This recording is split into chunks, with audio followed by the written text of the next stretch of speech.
ஒரு காலத்தில் காட்டின் நடுவே ஒரு வசதியான சிறிய குடிசையில் அப்பா கரடி, அம்மா கரடி மற்றும் குட்டி கரடி ஆகிய 3 கரடிகள் வசித்து வந்தன.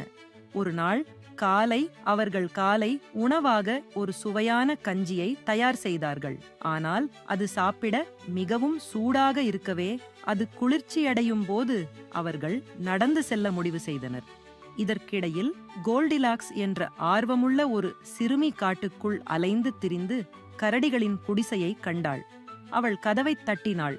ஆனால் யாரும் கதவை திறக்காததால் ஆர்வமாக உள்ளே நுழைந்தாள்.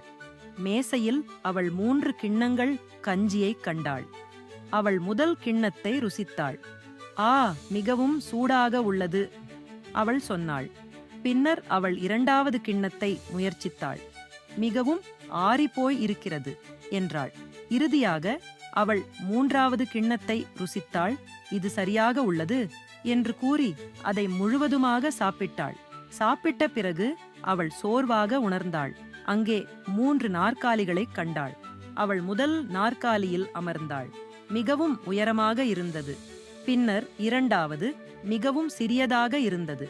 ஆனால் 3வது நாற்காலி சரியான உயரத்தில் இருந்தது. இருப்பினும் அவள் அமர்ந்தபோது நாற்காலி துண்டுகளாக உடைந்தது.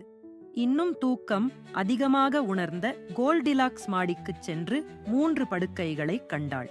அவள் முதல் படுக்கையில் படுத்தாள். மிகவும் கடினமாக இருந்தது. பின்னர் 2வது மிகவும் மென்மையாக இருந்தது.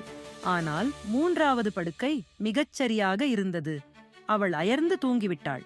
விரைவில் கரடிகள் வீட்டிற்கு திரும்பின. யாரோ என் கஞ்சியை சாப்பிட்டு இருக்கிறார்கள் என்றது அப்பா கரடி. யாரோ என் நாற்காலியில் அமர்ந்திருக்கிறார்கள் என்றது அம்மா கரடி. யாரோ என் படுக்கையில் தூங்கிக் கொண்டிருக்கிறார்கள், அவள் இன்னும் அங்கேயே இருக்கிறாள் என்று குழந்தை கரடி அழுதது. கோல்டிலாக்ஸ் விழித்தெழுந்தபோது 3 கரடிகள் தன்னை பார்த்து கொண்டிருப்பதைக் கண்டாள். பயந்து அவள் படுக்கையில் இருந்து குதித்து வீட்டை விட்டு வெளியே முடிந்தவரை வேகமாக ஓடினாள். இனி ஒருபோதும் இங்கே திரும்பி வரக்கூடாது என முடிவு செய்தாள். மற்றவர்களின் உடைமைகளை மதிக்க வேண்டும். அடுத்தவரின் பொருளை அவர் விருப்பமில்லாமல் எடுக்கக்கூடாது என்பதை மனதில் வைத்துக் கொள்ள வேண்டும்.